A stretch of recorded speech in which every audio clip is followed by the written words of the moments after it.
Hello, it's the Advocate. I am coming to you to talk to you a little bit about my career. Um, the Some of the things that I have done. I have worked with victims of sexual assault and of domestic violence, now spanning a period of 20 plus years. Um, my nose is cold. I was outside for a while doing some fall cleanup in preparation to do Christmas lights and decorate for Christmas outside and all that jazz. So that's why my nose is red. So anyway, I'm in Ohio, so it's cold here. So anyway, let me rewind a little.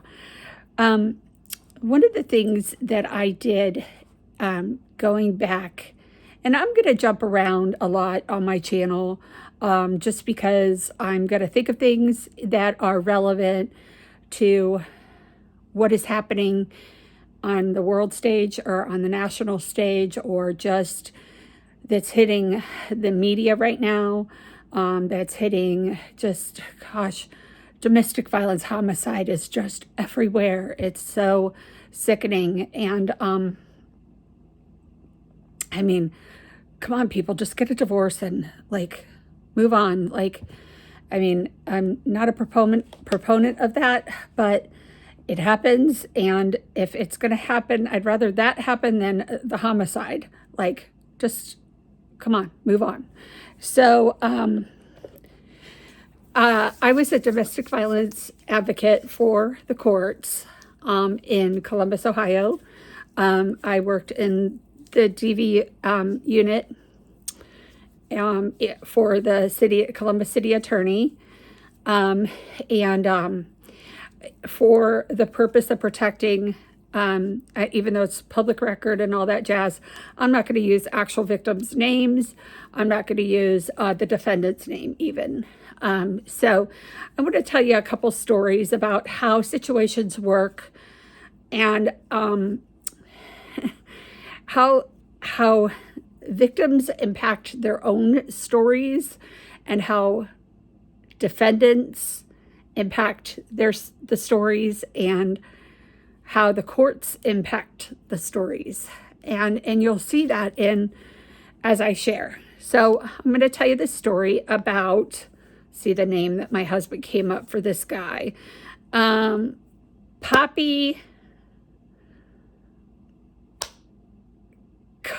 Poppy, oh, I can't remember his name. Let's call him Pop Coke.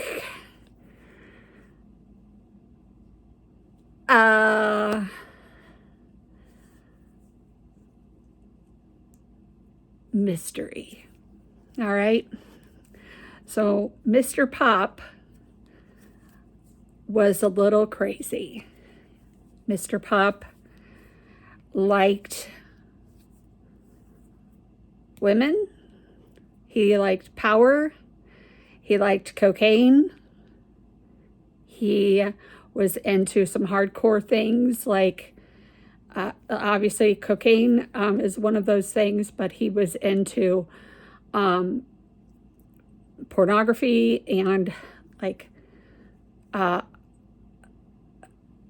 just, let's say, in a way of videoing things, and just his story and his record were extensive. Let's just say that. Then let's add to that this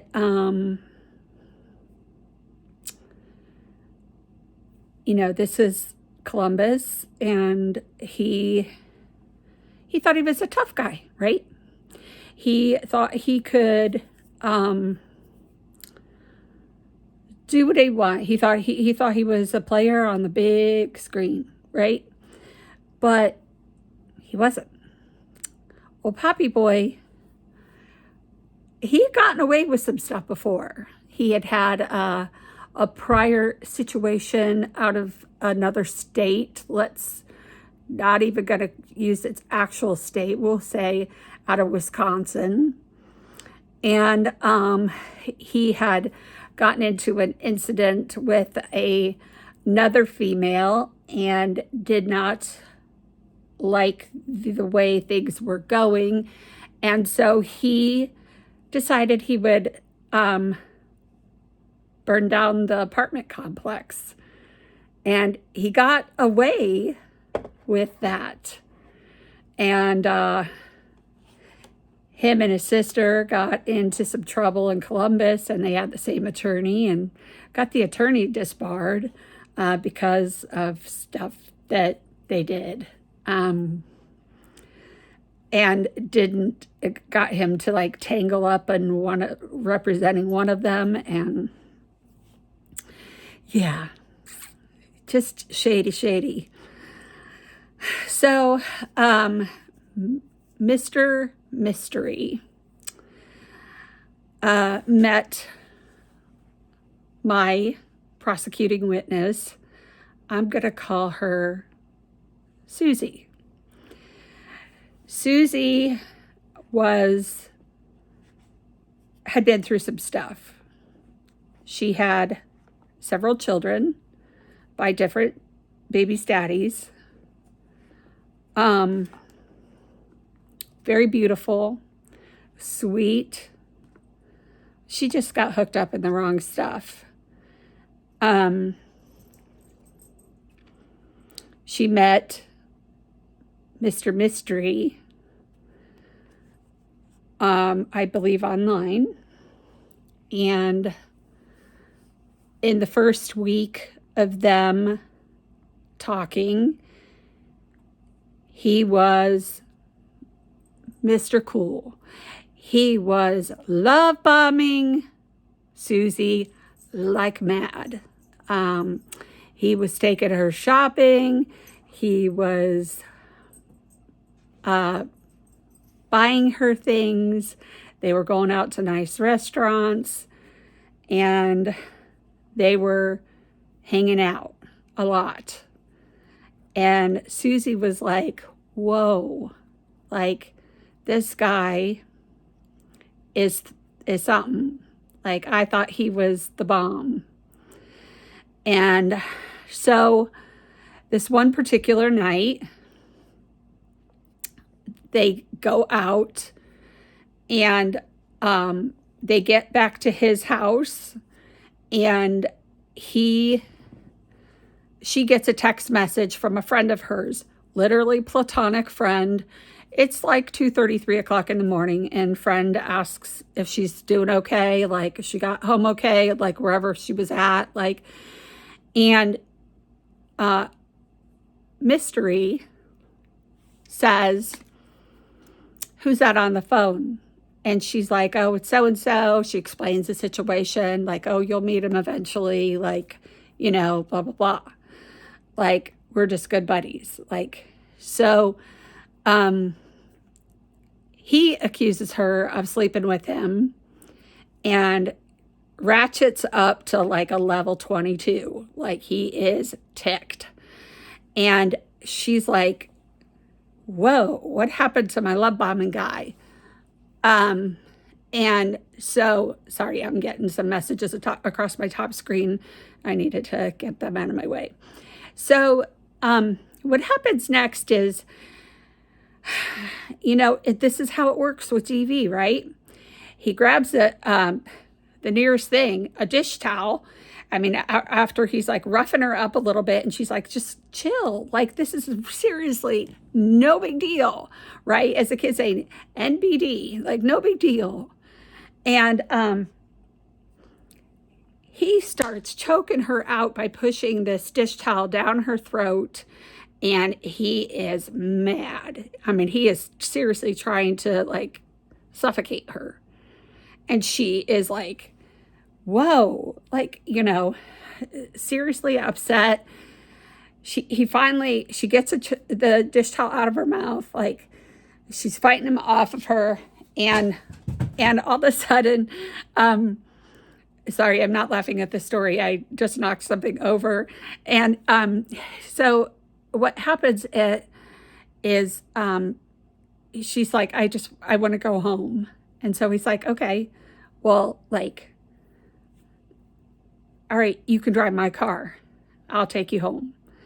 So she's like freaking out because as she's telling me the story, as this story progresses, because he had like assaulted her, he hit her, he punched her, he choked her, he slammed this dish towel down her throat.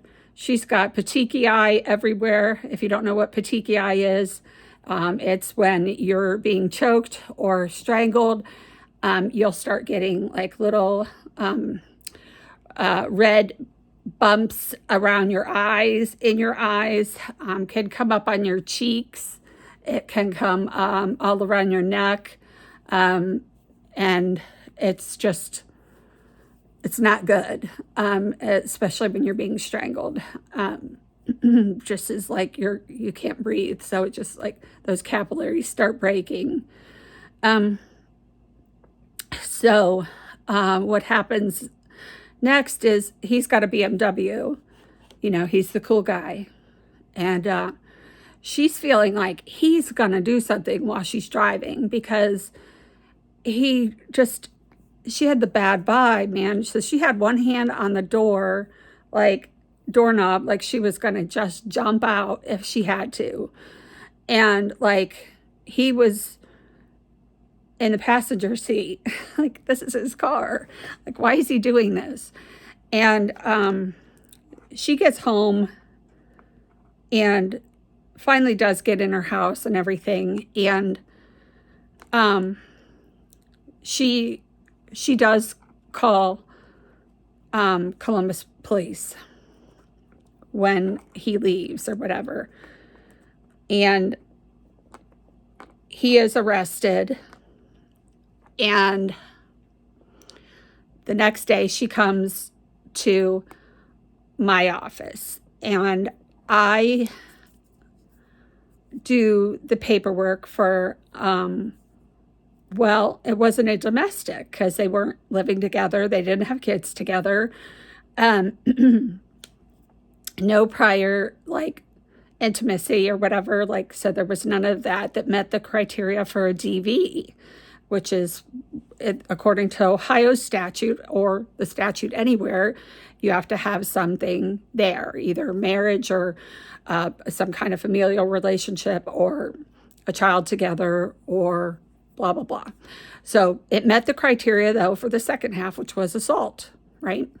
So they charged with the assault, and she wanted a protection order. So we were able to get her a criminal protection order.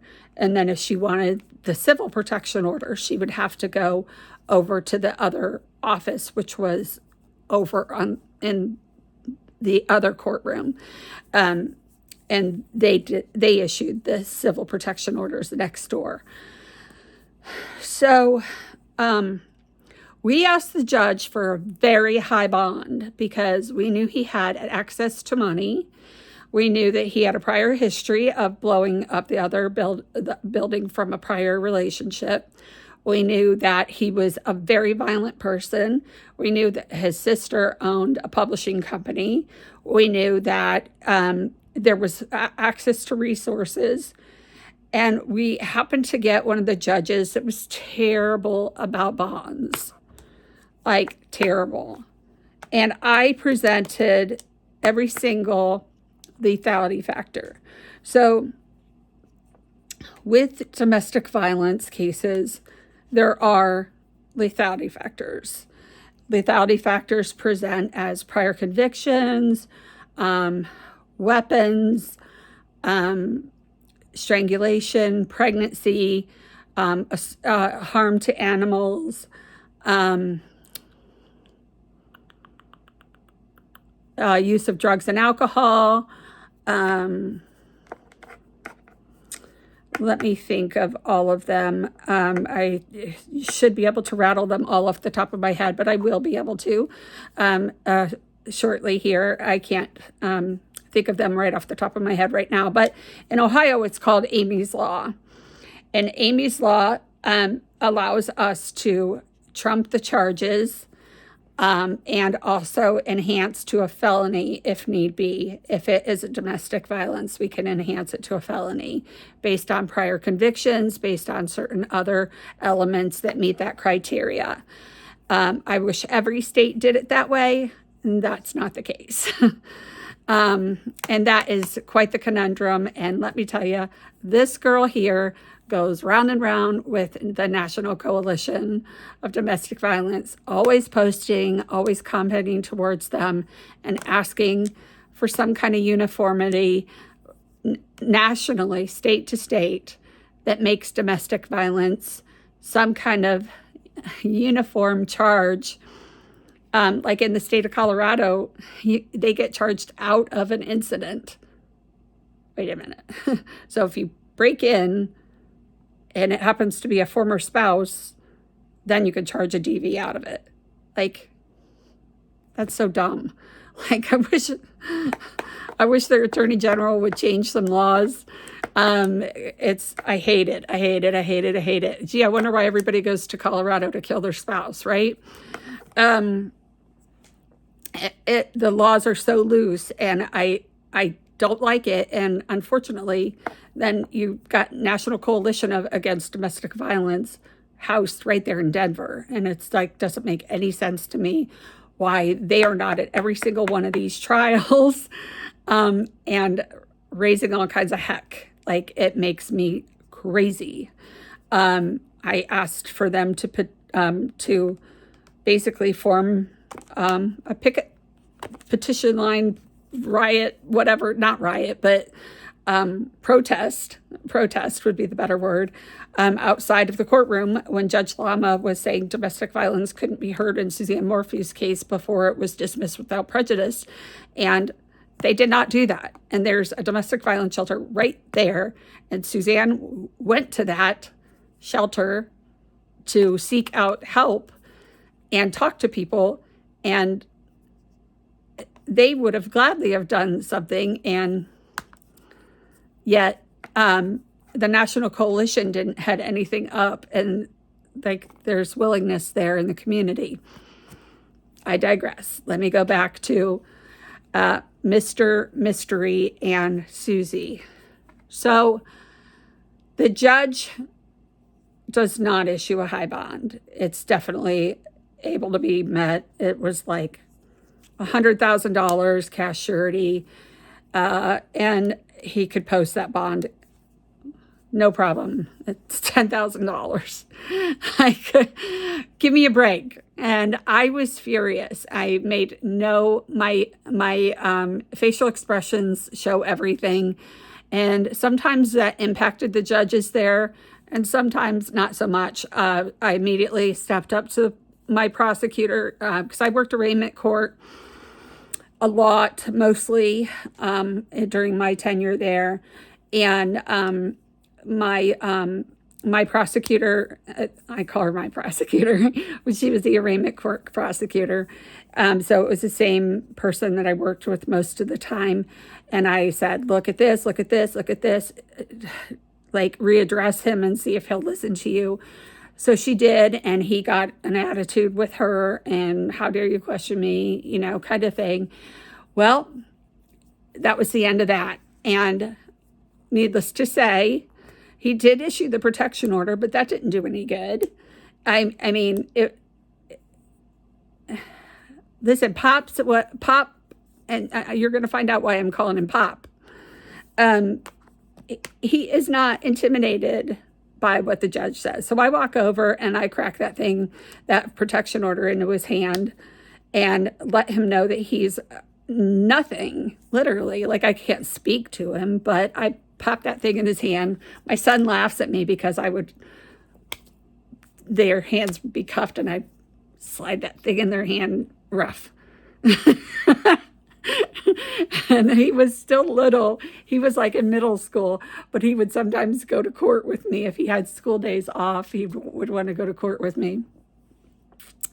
So he would sit there at our table, and he laughs at me still till to this day. Remember when you used to go, like, take that protection order?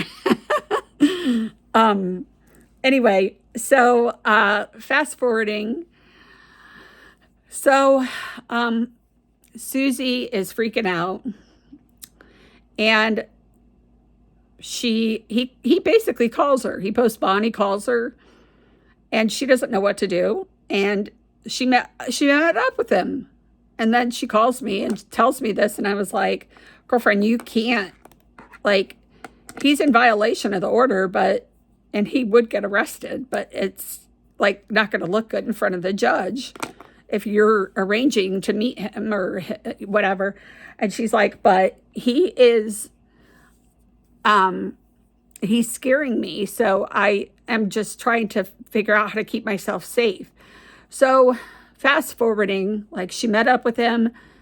He took her shopping again, love bombed the heck out of her. And then something scared her, and she ended up taking her kids to their baby's daddies. And like, they lived a distance away. Like, two of them lived like over an hour away.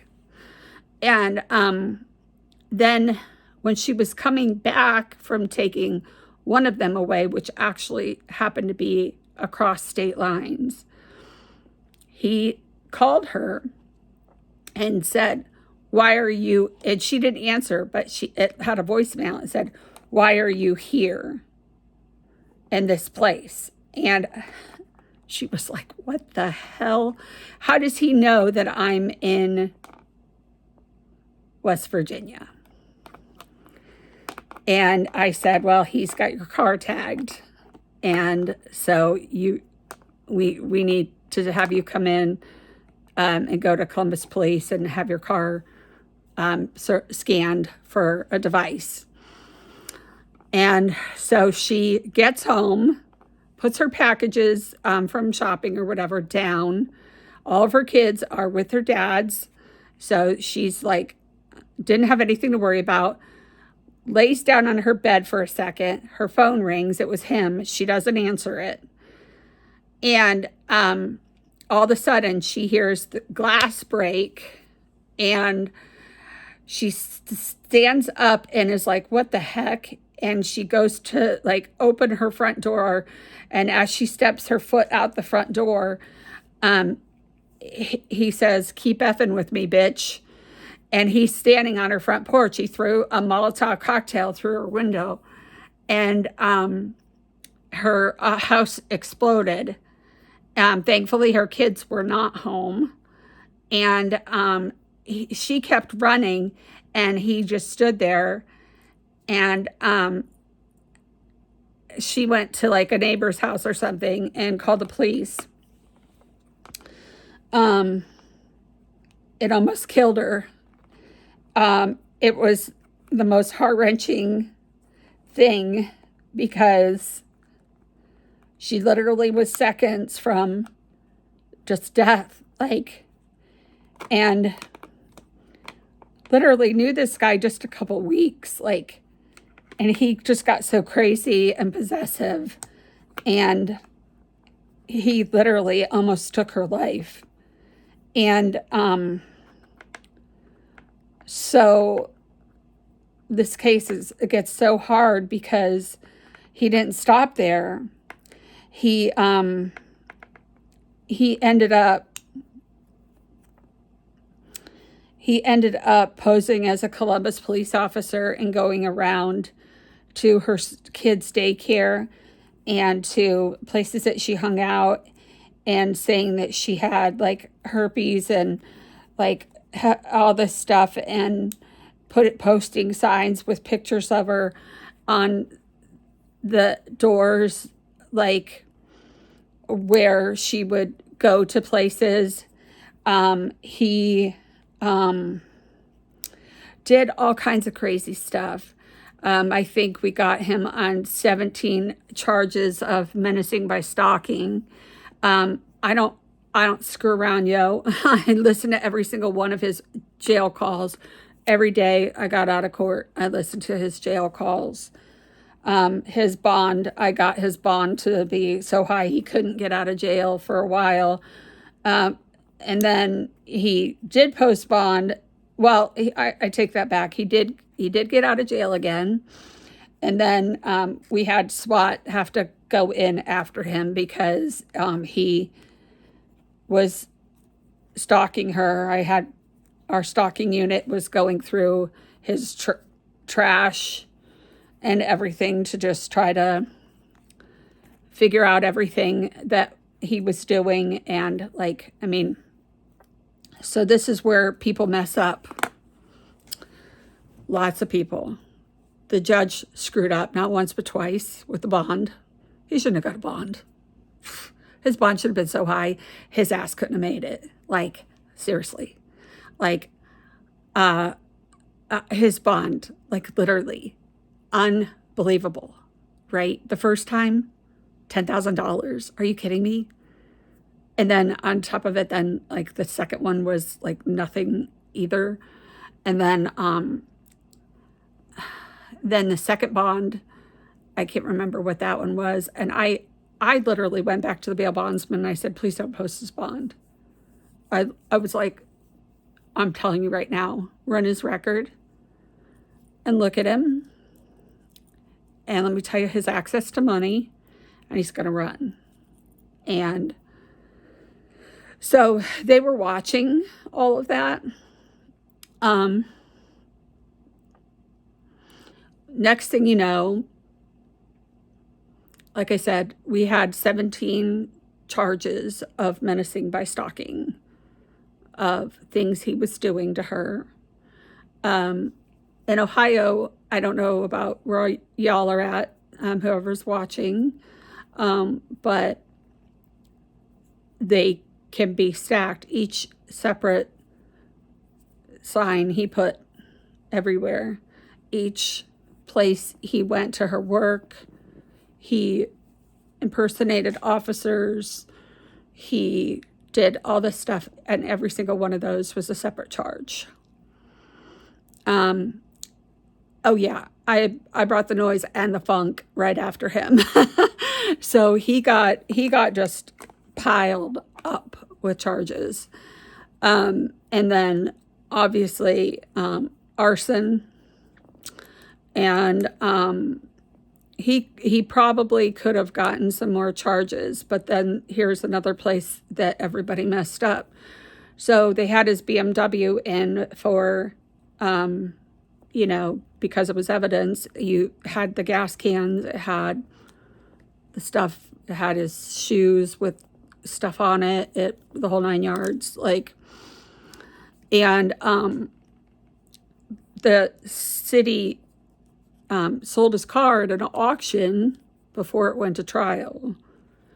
And how dumb can people be? So they had to make a deal with him because of something stupid like that. And then on top of it, Susie, desperate single mom, like I said, he was showing up to her work and doing all this other crazy stuff. And so she did something stupid to earn extra money, and she decided that she would help bring, like, transport weed or something. I don't know. She had weed in her trunk and was delivering it somewhere and got busted with it. And so they deemed that she wouldn't be a credible witness on the stand. So rather than take it to trial, they made a deal with him. And so he only did so I think he was in for like 2 years while the case was building, 1.5 years or so.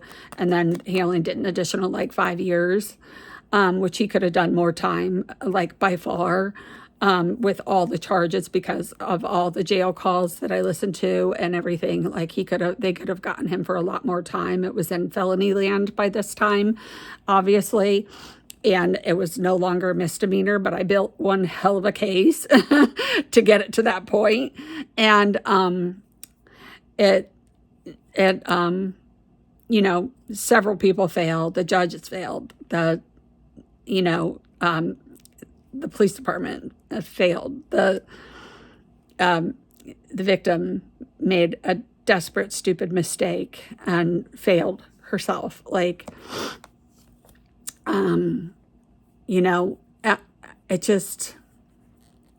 this is what happens when you deal with domestic violence and with stalking and situations like that.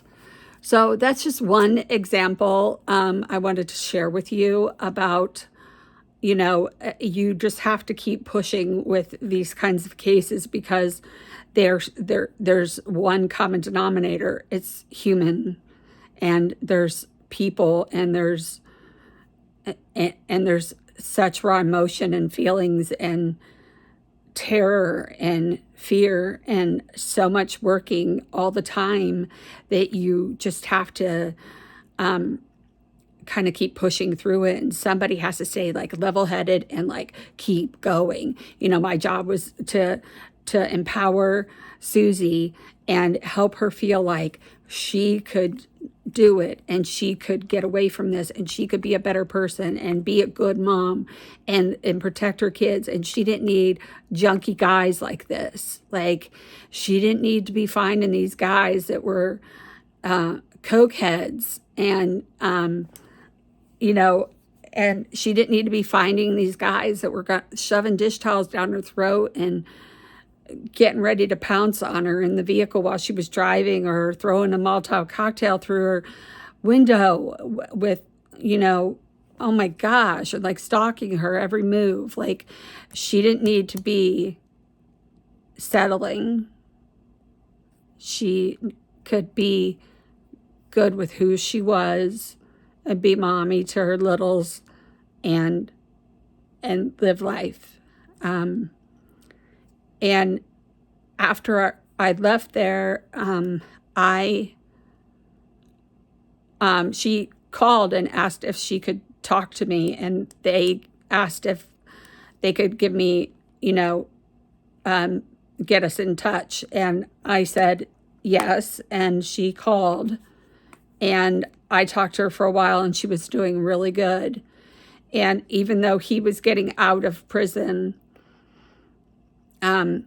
she was okay, and she was doing good with her life. So I, just wanted to kind of paint a picture for a real life scenario that happened and share that with you guys.